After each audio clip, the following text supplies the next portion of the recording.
явсан газрынхаа сонноос үзэгчдтэй хүрэх үү? За баярлалаа.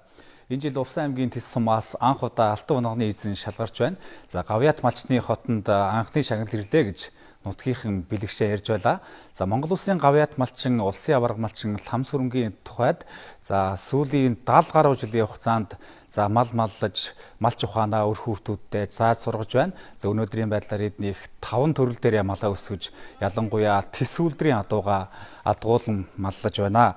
Тэгэхээр Гавьяат малчны Лам сүрэнгийн тухайд 2007 онд улсын аварга малчин болж байсан. За 2020 онд Монгол улсын Гавьяат малчин гэсэн эрхэм хүндтэй шагналыг авч байсан нутаг усандаа малч ухаанаа зааж сургаж яваа хүндтэй бурлуудын нэг юм байна. Тэгэхээр эднийх Тэс үлдрийн адуун сүргээ өсгөн үржүүлсэн амжилтаараа Алтан унганы эзэн болж байна. За сүүлийн 5 жилийн хугацаанд 350 унга бойжуулсан.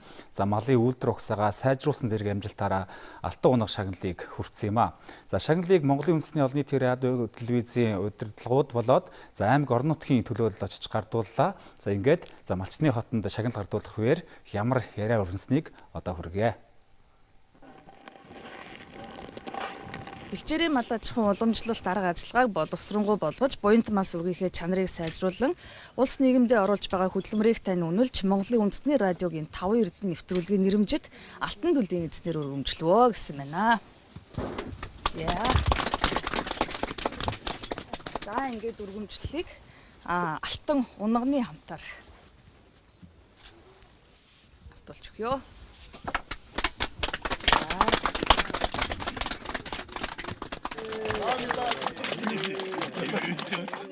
За танаа нутгаар хаваржаа хэр зөргөлж байна. Сайхан болж байна уу те.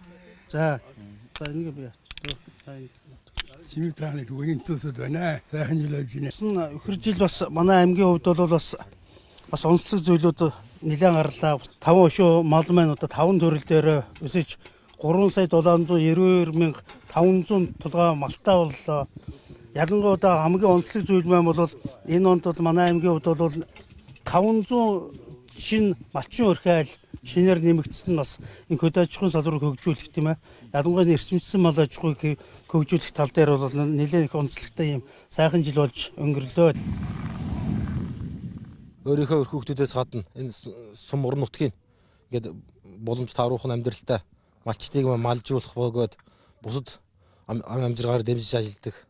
Тэгээ сум орон нутгийн хувьд ч гэсэн ингээд сум орон нутг бас ингээд ямар нэгэн санхүүжилтээс харахгүйгээр өөртөө санал гаргаад өөртөө санхүү хөрөнгө босгоод ямар нэгэн боолтой ажил ч юм уу услаханы ажлагчдын худаг усны ажлыг ингээд өөртөө гаргах ажиллаа хийгээ явчихсан ингээд маш тусдамтай ингээд мундаг сайхан хүмүүс байгаамаа. Увсан аймгийн Тэс сум энэ жил малын тоо толгоогоор аймагтаа тэргүүлсэн байна. За нийт 300 мянган тоо толгой мал тоолуулсан. Ялангуяа адуу хонь өхөр сүргийнхээ тоогоор аймагтаа тэргүүлсэн байна. За тэгэхээр эрсдэл суур амьсгалтаа өвөлдөө 50 шахаж хүүтрдэг. За зундаа ч гэсэн одоо 40 хэм давдаг энэ газар нутагт адуу мал маллах ялангуяа одоо урт хөлийн мал маллах бас амаргүй шаггүй ажил байдаг юм а гэдгийг за Гавьяат малчны үр хүүхдүүд бидэнтэй хуучлан харилцаж байлаа. За эдний Гавьяат малчны хотноос аймгийн аварга малчин за уяачид олноор төрж гарсан. За тэгэхээр Тэс үлдрийн адууны онцлог ер нь юу юм бэ? Хизэнээс одоо алдартай Тэсийн голын хурд гэж одоо юу хэлдэг юм бэ гэдэг талаар бас бид за малчны хотод яриа өрнүүлсэн.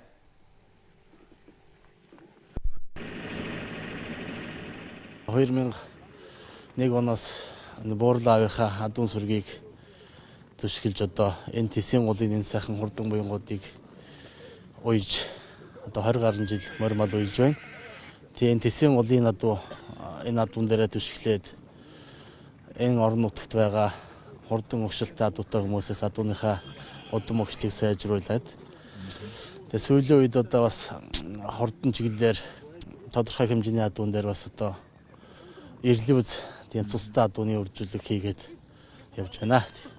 Тэсийн адууч нь хаварт гүү унаглаад урд бөөргөөс хоошоо ус руугаа 20-30 км-т одоо нийлэх унаг ихийгээ дагаж тэнцэж ус руу ордог. Тэгээ одоо нийлэх байхаас л одоо тэр Тэсийн одоо энэ эсэрхийг нутагт одоо одоо шандас шөрмөсөн бүрдэж байдгийн болов уу гэж боддоо шүү дээ. Мал дээр явуулсан арга хэмжээ авч байгаа. Үгүй гэхтэл одоо бас нөгөө Чимбатын мухар хар улаан боход байгаа шүү дээ. Тэрнээс боховч тавьсан байгаа. Адуу гихш бас л одоо цусын сэлгээгээд ангилж тавьж байгаа. Орос дугаагаас тавьж байгаа. Сукатраас ч гэсэн бас одоо хэдгээд назарч тавьсан. Манай одоо бол бэлэхэд аймагтай гэдэг нэлээд чанардсан л гэж үзэж байгаа. 140 км, нэмт 40 км, өвөлдөө хасах 50 км-ийн хөвдөнд адгуулан мална гэдэг бол үнэхээр хүнд хэцүү. Тий, энэ хүнд хэцүүнийг даван туулаад бас ингээд адуу молоо өсгөөд 1000 гаруйгаар тоолуулж өнөөдөр ач цайнар хүүхдийн нийслэний 1000 гаруй адуу байна. Эндээс өнөөдрийн байдлаар 1000 адуунаас тийм ээ 30 гаруй жилийн хугацаанд аймагсан болон улсын чанартай улдаанд тийм ээ 300 гаруй төр хүрсэн ийм амжилттай явж байгаа юм байна тий.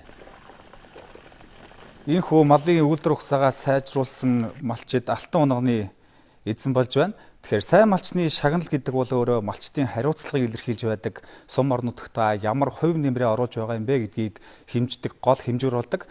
За Гавьяат малчин алтан төлөв эзэн Ламсүрэнгийн энэ хот айлын тухайд за адууны зүвчэн дээрэлэхэд 4-5 хүнийг тогтмол ажлын байраар хангадаг гэдгээ онцлон ярьж байсан. Тэгэхээр энэ жил Увс аймаг цаашдаа малынхаа үйлдвэр ухсааг сайжруулахад голлон анхаарч байна. За хөдөө аж ахуйн салбарын өгөөжийг сайжруулахын тулд 2 малаас авдаг ашиг шимийг 1 малаас авдаг болоход анхаарах нь чухал юм а гэдгийг аймаг орон нутгийн удирдлагууд шагнал гардуулах ёслолээр онцолж байсан юм а.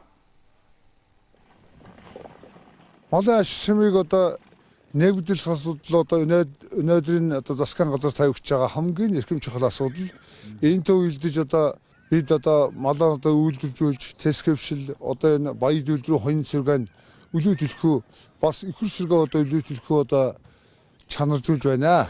Малынхаа хувьд бол бид нар аймгийн бодлогын гол зорилго бол малчдынхаа эдийн засгийн одоо боломжийг сайжруулах, ер нь эдийн засгийн эргэлтэнд л оруулах, ялангуяа сая миний хэлсэн дор хаяа жилдээ 2 сая толгой малыг эдийн засгийн эргэлтэнд оруулж малчт маань сайхан амьдран, бэлчээрч маань бас тодорхой хэмжээний даастаа хүрч одоо ингэж олон жилийн сайхан бэлчээртэй мал сүргээ адгуулж сайхан амьдрах боломж байна л гэж үзэж байгаа. Бид та бүхэнд Увс аймгаас бэлтгэсэн сурвалжлагаас товчлон үзүүллээ. Цагийн өвт хөтөлбөрийн дараагийн дугааруудаар та бүхэнд дэлгэрэнгүй сурвалжлагуудыг цувралаар хүргэх болно.